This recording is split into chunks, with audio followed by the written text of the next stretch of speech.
होगी। Hello, good morning students. आज से हमारी जो सीरीज स्टार्ट हो रही है वो है परफेक्ट कॉन्टिन्यूस की सीरीज़। परफेक्ट कॉन्टिन्यूस से मतलब है तीनों ही परफेक्ट कॉन्टिन्यूस, यानी कि present perfect continuous, past perfect continuous और फ्यूचर परफेक्ट कॉन्टिन्यूस। और मैं पूरी कोशिश ये करूँगा आपको कि ये बताने की कि इसमें कॉम्पिटिटिव एग्ज़ाम में ये इंग्लिश में जब टेंसेस आते हैं परफेक्ट कॉन्टिन्यूस के तो वो किस तरह से पूछे जाते हैं और स्पीकिंग में इनका क्या यूज़ होता है, कॉन्टिन्यूस में और परफेक्ट कॉन्टिन्यूस में क्या डिफरेंस होता है। तो यही सब चीज़ें हम एक एक करके करना शुरू करते हैं। चलिए, तो ऊपर हेडिंग देख सकते हैं आप, प्रेजेंट परफेक्ट कॉन्टिन्यूस। ये हेडिंग डली हुई है, ये स्ट्रक्चर लिखा हुआ है सब्जेक्ट प्लस हैज़ बीन या हैव बीन। यहाँ पर मैंने स्लैश लगा दिया है तो अंडरस्टूड है। हैज़ और हैव में से कोई है, देन बीन, फिर वर्ब की फर्स्ट फॉर्म उसमें आईएनजी, फिर ऑब्जेक्ट, फिर since oblique for plus time. अभी टेंसेस में जितने भी अपन ने हम पढ़ते आए हैं हमें ये चीज़ अभी तक नहीं मिली है, तो एक नई चीज़ है सिंस और फॉर।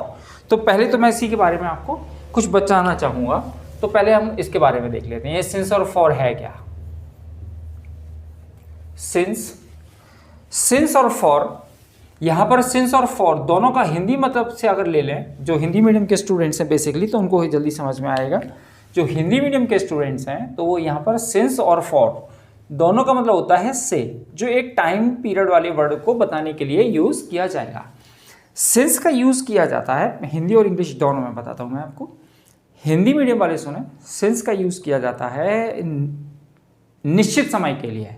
निश्चित समय से मतलब है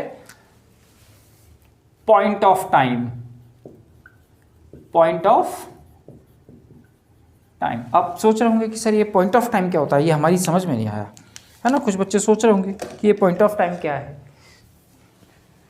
तो वो समझ लें। निश्चित समय यानी कि पॉइंट ऑफ टाइम। तो पॉइंट ऑफ टाइम से मतलब होता है वो समय जो दोबारा नहीं आता।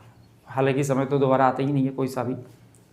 पॉइंट ऑफ टाइम से मतलब होता है जो एक फिक्स टाइम हो, है ना। जैसे कि 5 बजे से, ये एक फिक्स टाइम की कैटेगरी में आएगा। मंडे से कोई सा भी एक समय दिया हो, है ना, इस तरह से। जैसे मैंने लिखा मंडे से, यानी कि न ट्यूसडे से न संडे से, ये एक फिक्स टाइम हो गया, निश्चित समय हो गया ये सिंस मंडे, ठीक है। कोई सा भी एक समय दिया हो, जैसे 1991, 1991 से, या ना तो 1990 से और ना ही 1992 से, यानी कि फिक्स टाइम दोगे ये, ठीक है ना। ये फिक्स टाइम बताने वाले वर्ड हैं। कोई भी एक महीना आप देख सकते हैं, सितंबर से, जैसे मैं सितंबर से इस कमरे में रह रहा हूं, ठीक है ना, इस तरह से सितंबर भी हो, कोई सा भी हो सकता है। डे हो गया, मंथ हो गया, टाइम हो गया। अब इसमें आता है ओ क्लॉक वाला, जैसे कोई भी एक 6 o'clock, सुबह 6 बजे से शाम को 7 बजे से, दोपहर के 2 बजे से, जो बजे वाले टाइम आते हैं उनके साथ भी हम सिंस का ही यूज करेंगे, ठीक है। अब आ जाओ फॉर। इस तरह से होते हैं ये आपके पॉइंट ऑफ टाइम, एक निश्चित पॉइंट होता है इनका। अब आ जाओ फॉर पर। फॉर का यूज करते हैं हम पीरियड ऑफ टाइम के लिए, पीरियड ऑफ टाइम। अब जैसे समझ में नहीं आया कि सर ये पीरियड ऑफ टाइम क्या होता है, तो पीरियड का मतलब होता है एक समय अवधि, ड्यूरेशन वी कैन से, है ना। जैसे कि आप कॉलेज में हैं, स्कूल में हैं, तो आपका फर्स्ट पीरियड, जैसे मैं फर्स्ट पीरियड में आज एब्सेंट था, सेकंड पीरियड में मैं आज एब्सेंट था, तो यहाँ पर बताने से मतलब क्या होता है, फर्स्ट पीरियड में एब्सेंट था इन द मतलब मैंने पहला लेक्चर नहीं लिया, तो उसका एक फिक्स टाइम नहीं होता है। वो पीरियड कितने समय का होगा आपका, आधे घंटे का, 40 मिनट्स का, 45 मिनट्स का, ठीक है ना। फर्स्ट पीरियड कहीं कहीं पर 1 घंटे का भी होता है, ठीक है ना। तो वो एक टाइम ड्यूरेशन को बताता है। जैसे 40 मिनट्स का है तो ये 40 मिनट्स जो आएगा वो एक ड्यूरेशन वाला टाइम होगा, ठीक है ना। तो ये पीरियड ऑफ फॉर का यूज करते हैं हम पीरियड ऑफ टाइम को बताने के लिए। इसमें ये सारे वर्ड आ जाएंगे आपका, आवर्स, डेज, मंथ्स, ईयर्स, है ना, वीक्स, ये सारे वर्ड इसमें आ जाएंगे, ठीक है ना। क्योंकि ये सारे के सारे जो वर्ड हैं वो पीरियड ऑफ टाइम को बताते हैं, यानी कि अनिश्चित समय है ये। जैसे कि मैं 10 साल से इंग्लिश पढ़ा रहा हूँ, अब ये 10 साल से फिक्स नहीं है कौन से 10 साल से पढ़ा रहा हूँ, लेकिन अगर इसी चीज़ को ऐसे करते हैं कि मैं 1991 से इंग्लिश पढ़ा रहा हूँ, तो ये एक फिक्स टाइम हो गया, ठीक है ना। तो सिंस 91, तो आई होप कि मैं शायद समझा पाया हूँ अपनी बात कि फॉर का यूज़ करते हैं हम पीरियड ऑफ टाइम, जिसका मतलब होता है एक समय अवधि, ठीक है ना, उसमें ये इस तरह के एग्जाम्पल आएंगे। और सिंस का यूज़ करते हैं पॉइंट ऑफ टाइम के लिए जो एक निश्चित समय होगा, ठीक है ना, मंडे, ट्यूसडे, वेंसडे, कोई सा भी ऐसा हो सकता है, ये लिखे हुए हैं आपके एग्जाम्पल, ठीक है। अब इनको अपन एग्जाम्पल से समझना शुरू करते हैं, मुझे थोड़े से मिटाने पड़ेंगे, है ना, हाँ ऊपर वाले लिखे रहने देते हैं। चलो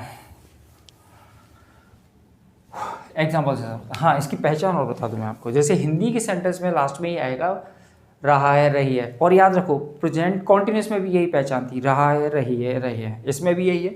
अब यहाँ पर मैंने केवल रहा है लिखा है, तो ये अंडरस्टूड है, फीमेल होगा तो रही हो जाएगा, प्लूरल होगा तो रहे हैं हो जाएगा, मैं होऊंगा तो रहा हूँ हो जाएगा।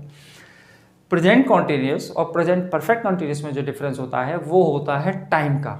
इसमें से अगर हम टाइम हटा देंगे तो समझ लेना वो प्रेजेंट कॉन्टिन्यूस हो गया, और टाइम आ गया तो वो हो गया परफेक्ट कॉन्टिन्यूस, एक बात। और दूसरी, जो हिंदी मीडियम वाले बच्चे हैं वो अगर हिंदी का एग्जाम्पल देखते हैं समझ नहीं पा रहे हैं, तो याद रखें इसमें टाइम के साथ, टाइम से पहले ये वर्ड दिया होगा, सॉरी बात 2 घंटे से, सोमवार से, 3 बजे से, सुबह 6 बजे से, मंगलवार से, ये से वर्ड जरूर दिया होगा, ठीक है। उसके बाद रहा रही होगा, ठीक है। एग्जाम्पल से समझते हैं आप, जैसे मैंने लिखा मैं 10 वर्ष से इंग्लिश पढ़ा रहा हूं। ये बहुत इंपॉर्टेंट होता है, याद रखना, है ना, कॉन्टिन्यूस बनाकर दे देते हैं एरर फाइंडिंग में इसको। मैं 10 वर्ष से इंग्लिश पढ़ा रहा हूं, तो ध्यान से देखिए, रहा है, रही है, ये प्रेजेंट कॉन्टिन्यूस में भी आती है, और ये भैया परफेक्ट कॉन्टिन्यूस में भी आती है। लेकिन डिफरेंस किस चीज़ का है, ये रहा, ये से वर्ड जो मैंने बताया, समय के बाद में ये से वर्ड दिया ही होगा, ठीक है। अगर मैं इस वर्ड को हटा दूं तो फिर क्या बचेगा, मैं इंग्लिश पढ़ा रहा हूं, तो ये हो गया आपका present continuous, I am teaching English. और अगर टाइम दिया हुआ है तो ये हो गया परफेक्ट कॉन्टिन्यूस। अब इसमें 2 हेल्पिंग वर्ब दी हुई है, हैज़ और हैव, हम इससे पहले ही कर चुके हैं परफेक्ट में।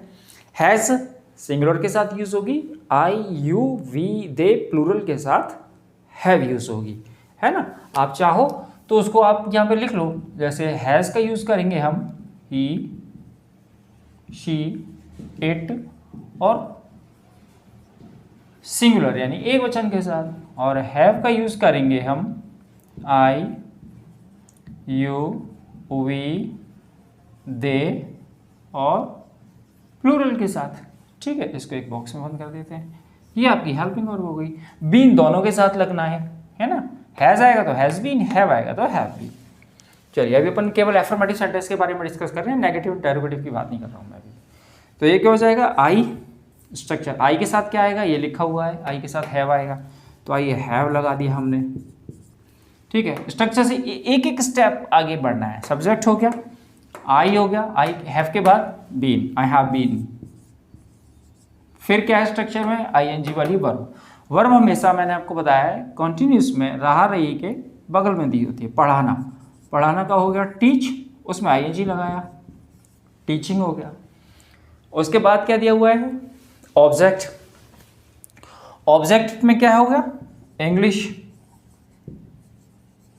ठीक है। अब जैसे किसी बच्चे को ऑब्जेक्ट निकालना नहीं आएगा तो उसके लिए मैंने आपको बताया था कि ऑब्जेक्ट कैसे फाइंड आउट करते हैं, क्या और किसको से, है ना। जैसे मैं 10 वर्ष से इंग्लिश पढ़ा रहा हूँ, मैं 10 वर्ष से क्या पढ़ा रहा हूँ, क्या जवाब मिल रहा है, इंग्लिश, तो जो जवाब मिलेगा वो आपका ऑब्जेक्ट होगा, वो ऑब्जेक्ट वाली जगह है, क्या ऑब्जेक्ट।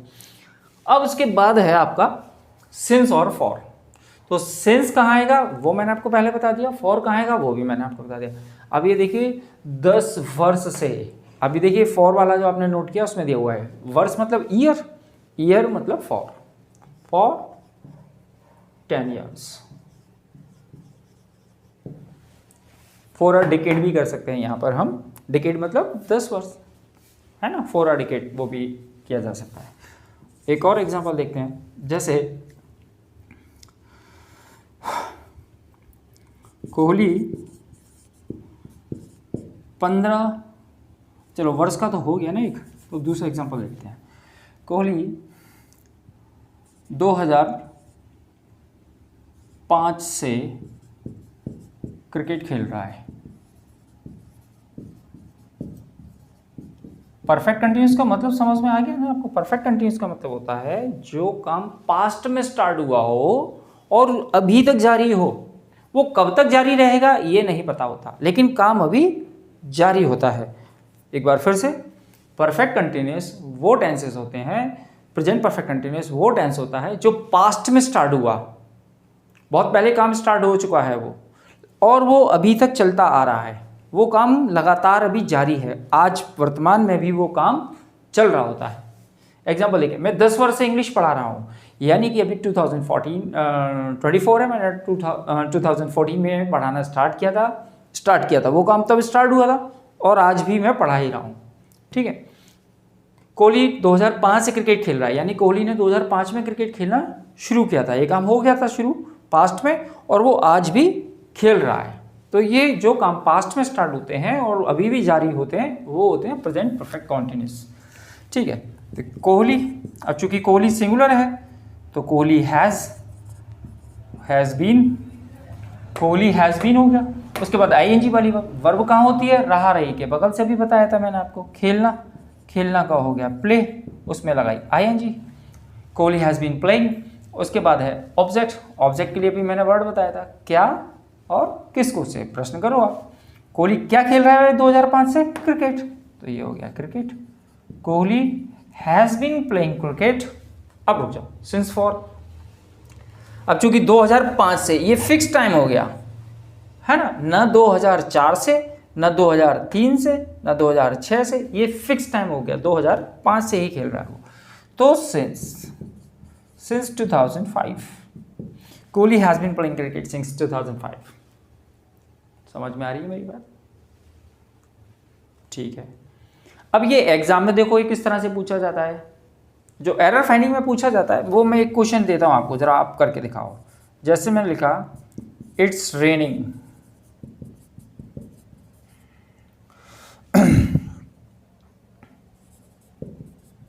since 2 hours।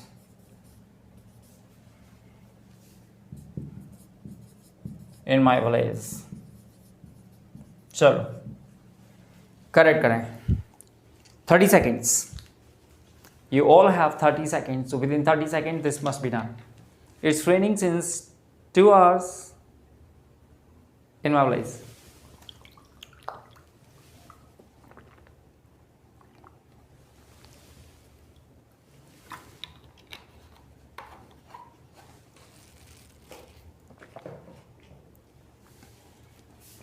चलो पहली बात, सिंस फॉर आ गया।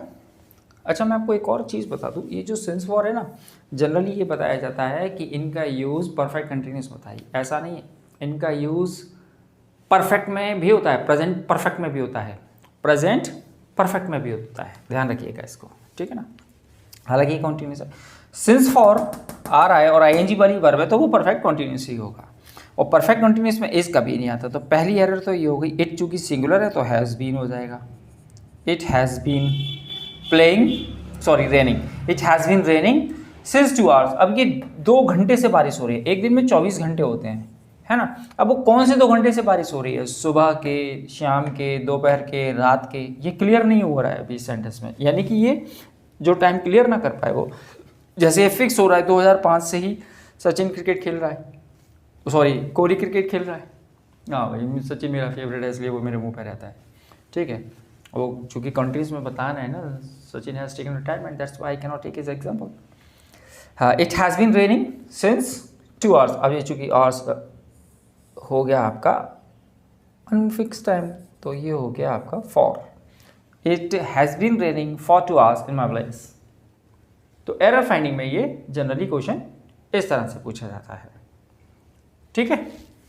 कर रहे हैं नोट सब लोग? हाँ बिल्कुल बिल्कुल। अब इसके नेगेटिव इंटरोगेटिव पर आते हैं। तो देखो बच्चों, नेगेटिव इंटरोगेटिव को मैं नहीं बताऊंगा, वो इसी में बता देता हूँ, है ना। कुछ नहीं करना है। मैंने आपको अभी इससे पहले वाले वीडियो बताया था, जब 2 पार्ट की हेल्पिंग वर्ब होती है तो फर्स्ट पार्ट के बाद मैंने नोट लगा देते हैं नेगेटिव के लिए, ठीक है। हाँ ये तो कंपलसरी है, हिंदी में ये आएगा से, देख लीजिए ना आप, ये रहा इसमें से, कोहली 2005 से, टाइम के साथ में लगा होगा, सुबह से हो जाएगा इसमें, दो सॉरी फॉर्चुआ से 2 घंटे से, अगर इसको हिंदी में ट्रांसलेट करेंगे तो मेरे गांव में 2 घंटे से बारिश हो रही है, 2 घंटे से, ठीक है ना। तो ये से हिंदी में कंपलसरी है, आएगा ही, है ना। हाँ वो बात सही है, किताबों में केवल ये दिया रहता है, रहा है प्लस टाइम, आप ये नोट कर लें, इसीलिए मैं ये से लिख रहा हूँ। और थोड़ा सा कंफर्टेबल कर बनाना है तो इसको हिंदी में यहाँ पर लिख लो, सिंस और फॉर का मतलब होता है से, ठीक है बच्चों। और इसके नेगेटिव में, अगर ये नेगेटिव होता, मैं 10 वर्ष से इंग्लिश नहीं पढ़ा रहा हूँ, तो आई हैव नॉट बीन हो जाता, और पूरा का पूरा स्ट्रक्चर यही रहता, I have not been teaching English for 10 years. Kohli 2005 से क्रिकेट नहीं खेल रहा है, तो Kohli has not been playing cricket since 2005। और ये होता तो इट हैज़ नॉट बीन। याद रखिए 2 पार्ट में जब हेल्पिंग वर्ब होती है, has been, have been, had been, कोई सी भी, तो उसके जब भी नेगेटिव बनाते हैं तो उसके बीच में नॉट लगा देते हैं, ठीक है। और इंटरोगेटिव में केवल फर्स्ट वाली को पहले लिख देते हैं, ठीक है। तो ये हो जाएगा इट हैज़ नॉट बीन, ये आपका नेगेटिव का हो गया, ठीक है बच्चों।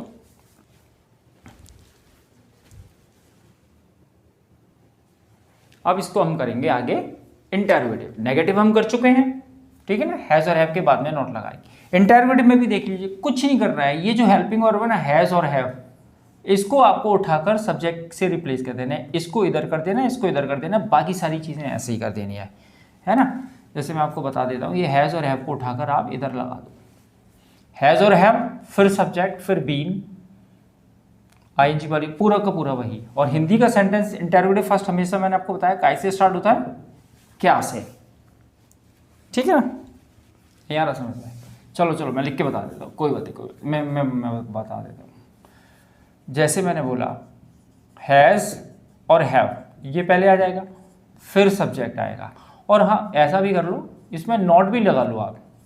कभी कभी क्या होता है सेंटेंस इंटरोगेटिव नेगेटिव होता है ना, तो उस केस में आप क्या करेंगे, सब्जेक्ट के बाद में नॉट लिखेंगे, ठीक है। इंटरोगेटिव फर्स्ट, नाम ऊपर डाल देना, हेडिंग डाल देना, इंटरोगेटिव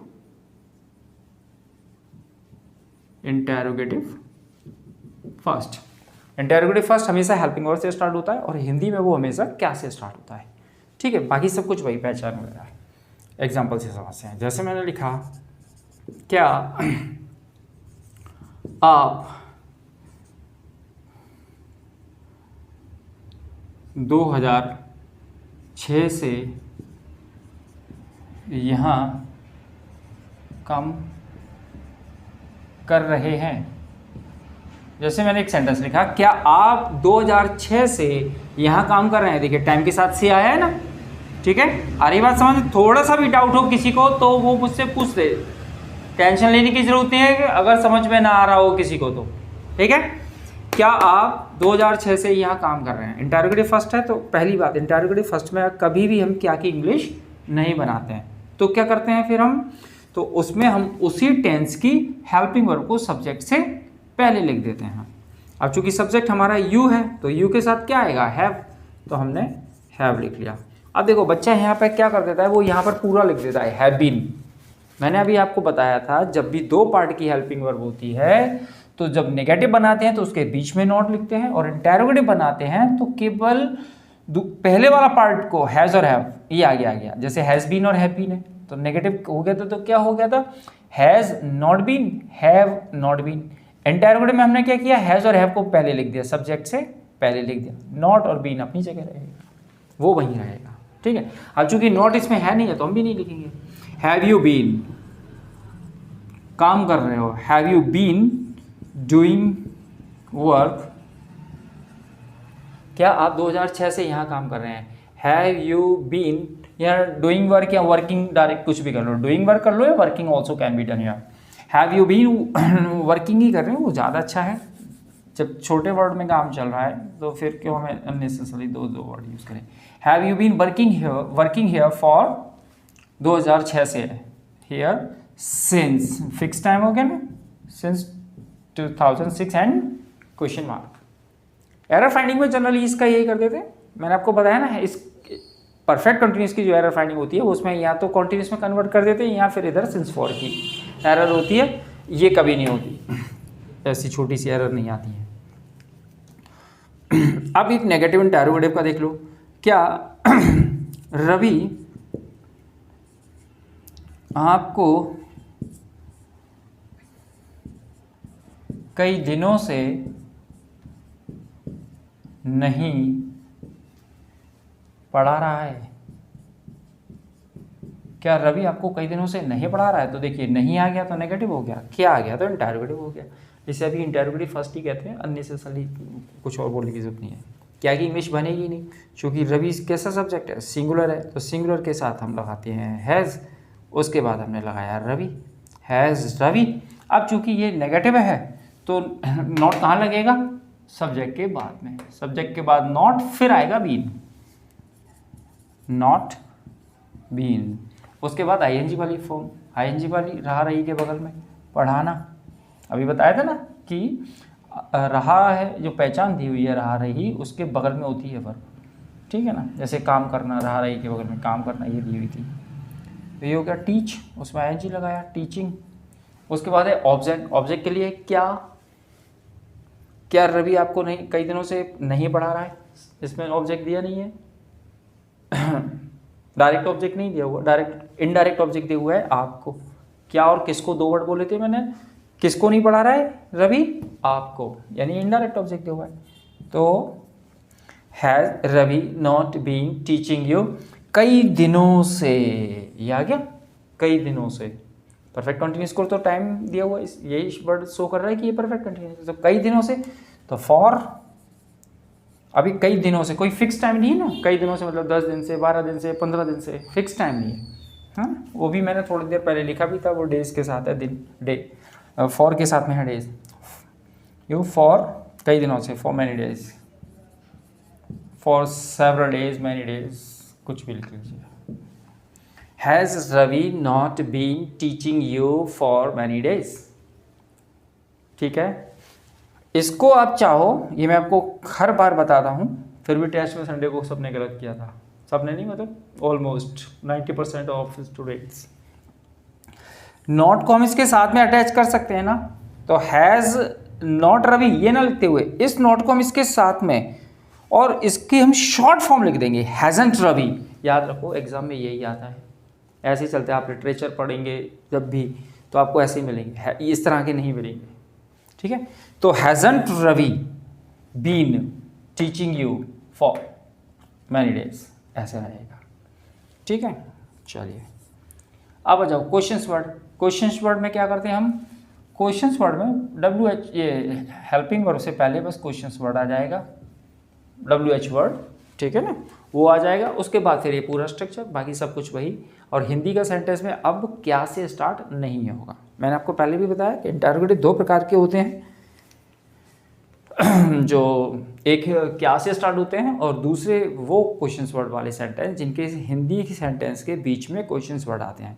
वो हिंदी सेंटेंस के तो बीच में होते हैं, लेकिन इंग्लिश में वो सबसे पहले आते हैं। जैसे मैंने लिखा, वे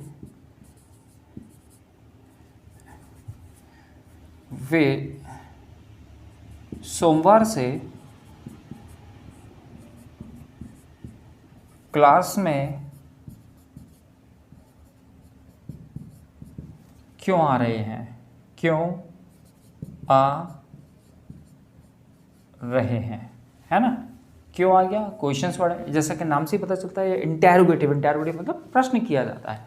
प्रश्न दो प्रकार से होते हैं, एक क्या से स्टार्ट होता है जिनका जवाब हमेशा हाँ या ना होता है, और दूसरा जो क्वेश्चंस वर्ड, ऐसे सेंटेंस, हिंदी के सेंटेंस जिसके बीच में क्वेश्चंस वर्ड आते हैं लेकिन इनका जवाब हाँ या ना नहीं होता। ये थोड़े से एक्सप्लेन करने पड़ते हैं।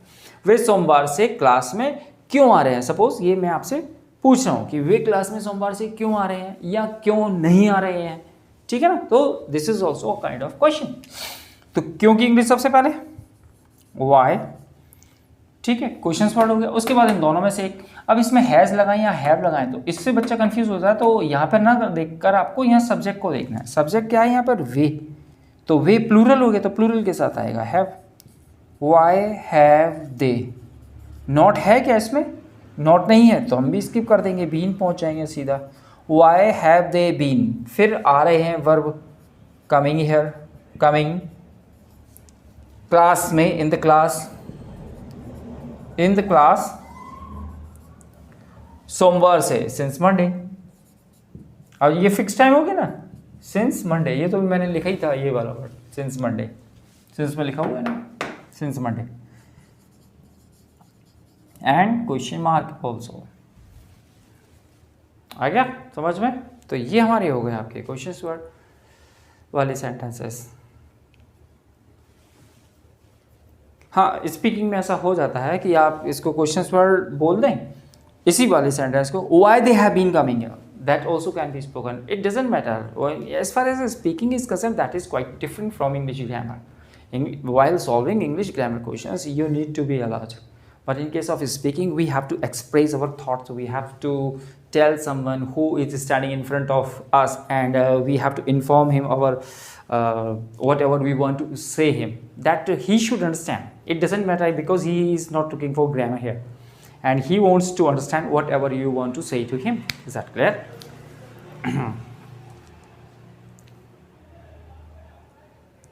हाँ हाँ बिल्कुल, वैसे भी बिल्कुल कर सकते हैं आप। हाँ बिल्कुल, why they have been coming here, coming लेकिन इंग्लिश स्पीकिंग में कर सकते हैं, ठीक है। हाँ ग्रामर में नहीं, वो ग्रामर में तो बिल्कुल आपको सिस्टमेटिकली करना है, वैसे ही करना है, ठीक है ना। नोट कर लिया सबने? तो ये आपका प्रेजेंट परफेक्ट कंटिन्यूस हो गया। तो देखिए भैया, पास्ट परफेक्ट कंटिन्यूस को भी यहीं पर समझ लीजिए, है ना। तो आपको जहाँ जहाँ पर भी हमने ये हैज़ और हैव लिखा हुआ है, आप इसको हटा दीजिए। 4 स्ट्रक्चर हो गए ना, affirmative, negative, interrogative first, interrogative second, 4 structure हो गए। आपको कुछ नहीं करना है, ये तो और ज़्यादा सरल है। चारों में ही आपको हैड यूज़ करना है, और सिंग इन दोनों की जगह, ये सभी के साथ अब हैड आने लगेगा। हेड आएगा इनके साथ भी और इनके साथ भी, हेड एक ही हेल्पिंग वर्ब चलेगी, नहीं वो तो रहेगा बीन, बाकी सब कुछ वही। मैंने क्या कहा, स्ट्रक्चर फर्स्ट वाला देखो, पहले क्या है, सब्जेक्ट है, फिर हैज़ और हैव है, फिर बीन है ना। तो हैज़ और हैव को हटाकर वहाँ पर हैड लगा दो, तो ये हो जाएगा subject plus had plus been plus verb की फर्स्ट फॉर्म, उसमें ING plus object plus since for, फिर टाइम, ठीक है ना। सब कुछ वही हो जाएगा, और पहचान भी चेंज हो जाएगी। यहाँ प्रेजेंट से पास्ट कर देना, और रहा है की जगह हो जाएगा रहा था, ठीक है। बस यहाँ था लगा दो, परफेक्ट कंटिन्यूस बन गया। आप 2006 से यहाँ काम कर रहे थे, तो ये हो जाएगा। क्या रवि आपको कई दिनों से नहीं पढ़ा रहा था, ये हो जाएगा। तो यहाँ हैज़ की जगह हैड हो जाएगा। जहाँ पर है अपन ने अभी हैज़ और हैव यूज़ किए हैं, आप उस जगह हैड कर दें, और हिंदी में जहाँ पर है था उसकी जगह हम था कर दें, था थी, जो भी अकॉर्डिंग टू कॉन्टेक्स्ट होगा वो हो जाएगा। तो ये हमारा पास्ट परफेक्ट कंटिन्यूस हो गया। मुझे लगता नहीं है कि इसको पूरा एक्सप्लेन करने की ज़रूरत है पास्ट परफेक्ट कंटिन्यूस को। And the same way we have to complete our future perfect continuous also. उसमें हमें कुछ नहीं करना है।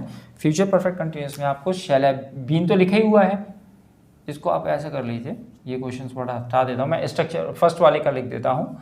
जैसे ये हो गया सब्जेक्ट, और आपको अब shall oblique will plus have been, ये यहाँ से हटा देना, हैव बीन, ये हेल्पिंग वर्ब हो जाएगी। Shall oblique will plus have been, ठीक है, ये हेल्पिंग वर्ब हो जाएगी। अब इसमें एक और देखो नई कहानी है। मैंने अभी आपको 2 पार्ट में जो हेल्पिंग वर्ब होती हैं उनके बारे में तो बता दिया कि उनके नेगेटिव, जैसे ये 2 पार्ट से मेरा मतलब है, जैसे मैं ये कहना चाह रहा हूँ समझ लें। जैसे पहली हमारी हेल्पिंग वर्ब थी हैज़ बीन, दूसरी हो गई हमारी हैड बीन।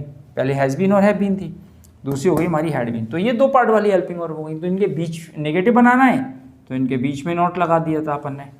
इंटरोगेटिव बनाना है हमें, तो ये पहले वाले पार्ट की सब्जेक्ट से आगे आ जाती है, सब्जेक्ट से पहले आ जाती है, और ये नॉट बीन अपनी जगह रहता है, ठीक है ना। हेड होता तो वही कंडीशन हेड में। लेकिन यहाँ पर क्या हो रहा है, 3 पार्ट हो रहे हैं हेल्पिंग वर्ब के। तो क्या करेंगे अब हम, ये 3 पार्ट हो रहे हैं ना, विल, हैव और बीन, विल हैव बीन। अब यहाँ पे बच्चा कंफ्यूज हो जाता है कि सर नॉट यहाँ लगाएं या यहाँ लगाएं। तो ध्यान से सुनिए, मैंने पहले भी बताया था, फर्स्ट पार्ट के बाद लगता है नेगेटिव हमेशा, यानी कि नेगेटिव वर्ड नॉट। वो नॉट यहाँ आ जाएगा। इंटरोगेटिव में भी वही, ये सब्जेक्ट के पहले आ जाएगा, विल अकेला, विल फिर सब्जेक्ट फिर नॉट हैव बीन। ठीक है, हाँ हाँ बिल्कुल, हाँ वो चीज़ अलग है। ये तो जैसे नॉट साथ में लगा रहे हैं ना, तो वो तो रहेगा, वो सबके साथ यूज़ कर सकते हैं आप। समझ आ रहा है आपको? ठीक,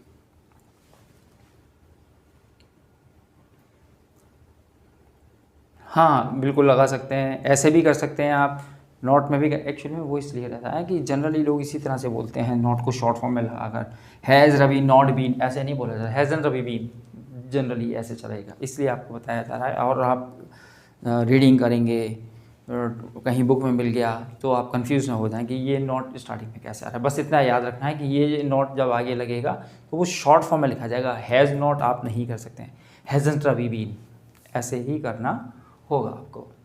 तो ये आपके present perfect continuous, past perfect continuous और फ्यूचर परफेक्ट कंटिन्यूस आपके हो गए हैं। ठीक है, आ गई बात समझ में?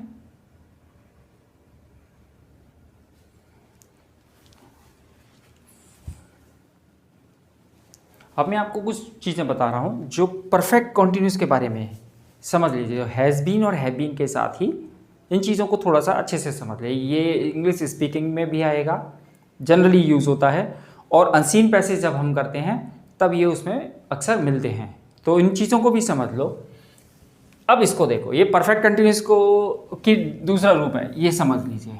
देखिए परफेक्ट कंटिन्यूस क्या होता है, हैज़ बीन हैव बीन के बाद आईएनजी वाली फॉर्म लगी होती है, लेकिन यहाँ पर ऐसा नहीं है। इसमें हैज़ बीन हैव बीन के बाद प्रपोजिशन टू होगा और फिर name of the place, name of place लिख दिया है, नेम ऑफ द प्लेस, उस जगह का नाम। ठीक है, मीन्स एक प्रॉपर नाउन होगा, है ना। इसकी पहचान भी लिख लेते हैं अपन। इसकी पहचान कुछ इस तरह से होगी, आया हूं। ठीक है ना, इसको समझ लीजिए। इसका यूज कहाँ होता है, ये हेल्पिंग वर्ब वहां यूज होती है जब कोई पर्सन कहीं जाकर होकर वापिस आ चुका होता है। ठीक है, एक बार फिर से, ये वहाँ यूज़ होता है जब कोई पर्सन कहीं जाकर और वहाँ से वापस आ जाता है, उस केस में हम इस has been have been to का यूज़ करते हैं। एग्जाम्पल से समझते हैं। जैसे मैंने एग्जाम्पल लिखा, मैं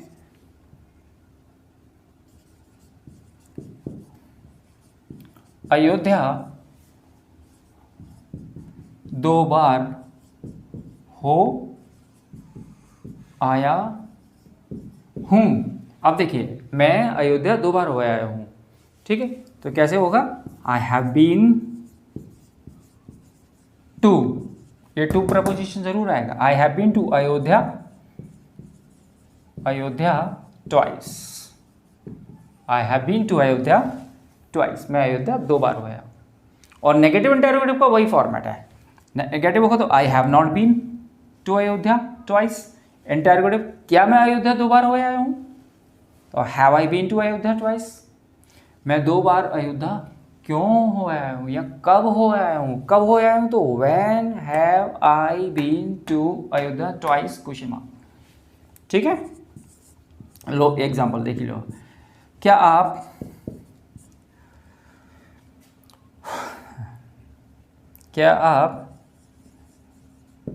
दिल्ली हो आए हैं,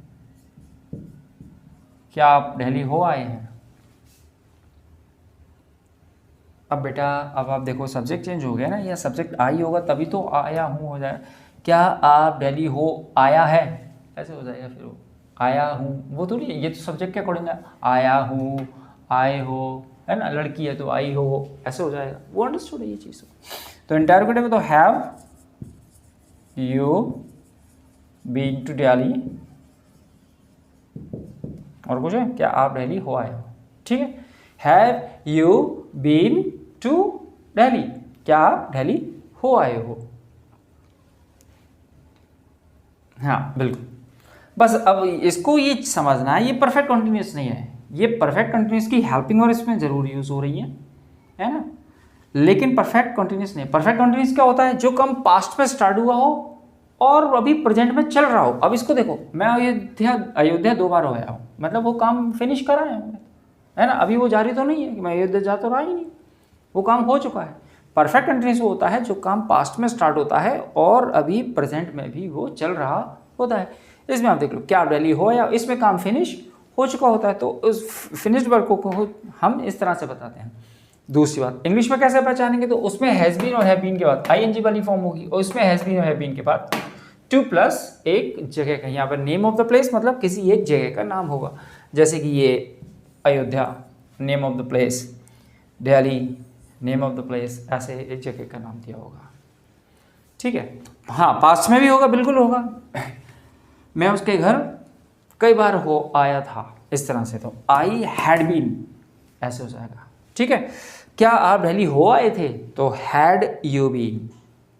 ठीक है, पास्ट होगा तो हैड बीन, फ्यूचर होता नहीं है इसका, सिर्फ प्रेजेंट और पास्ट ही होता है, इसका फ्यूचर नहीं होता है। ठीक है, तो ये प्रेजेंट परफेक्ट के बारे में छोटी सी जानकारी थी। अब मैं आपको बताता हूँ, now today we have completed our all tenses and now dear students, now the question comes how to take practice of all these sentences, और इनकी हम प्रैक्टिस कैसे करें, और ये सारे सेंटेंसेस यानी कि जैसे हम टेंस कहें तो उसके सेंटेंस किस तरह से बनाएं और वो सारे आने लगें। तो ये तो तय है कि जब भी आप कोई पैराग्राफ लिखेंगे तो सारे टेंसेस उसमें आएंगे नहीं, ये तो है। ठीक है ना, तो आपको मैंने लास्ट वीडियो में भी बताया था कि आपको ये करना है कि 2 या 3 सेंटेंसेस, 2 या 3 टेंसेस को लेना है और उनको एक साथ बोलना है, थोड़ा सा राइटिंग करना है, and you should go through book as well. अब बुक भी पढ़ना शुरू कर दीजिएगा, because while reading the new different ready-made sentences will summon up in your mind and you will learn how to use those words, and you will find what type of words are being used in what type of sentences. So you will learn, and by this way you can enhance your vocabulary also. So it's my suggestions for you to take practice every day. And how you have to take practice, आपको 3 या 4 word meaning लेने हैं और उसके sentences बनाने हैं। Sentences बनाइए, writing करिए और उसको फिर बोलने की भी कोशिश करिए। याद रखिए, it will take a little bit time, but after a fortnight you will find a sea change in yourself. Until you speak English, you won't be able to realize your dream of learning how to speak in English. कभी भी English याद करने से नहीं आती है ना, कि आप ये सेंटेंस रट लीजिए। ये बार बार कहता हूँ मैं, कई बच्चे मेरे बैठे हुए हैं, ये इन्होंने पता नहीं ऑनलाइन कौन से कोर्स खरीदे थे कि आप ये घर बैठे बुक, कुछ नहीं आता, कुछ नहीं आता, कभी इंग्लिश रटने से नहीं आएगी। क्या है भाई, English is not a subject, why don't you understand, English is a language and language can not be understood by speaking some sentences, है ना। So you have to speak English daily, take practice, it will take time, it depends on you how much time you can find out. आप कितना समय दे पा रहे हैं अपने English portion को, कितनी प्रैक्टिस कर रहे हैं, एवरीथिंग डिपेंड्स ऑन इट। और इंग्लिश में कुछ नहीं है, थोड़ा सा ही मटेरियल है, उसको आपको ओरल में प्रैक्टिस में लेना है। अगर आप प्रैक्टिस नहीं कर रहे हैं तो थोड़ा सा आप पीछे हैं, प्रैक्टिस ज़रूर करते रहिए। Without practice nothing can be gain. ठीक है, बस मुझे यही कहना था आज के लिए। और जो भी स्टूडेंट्स हैं, आपको जिस पर वीडियो देखना है, जो भी आपके डाउट्स हैं, जो भी क्वेश्चंस हैं, कन्फ्यूज़न है, वो मुझे आप कमेंट बॉक्स में लिख के बता सकते हैं। टिल देन, जय हिंद।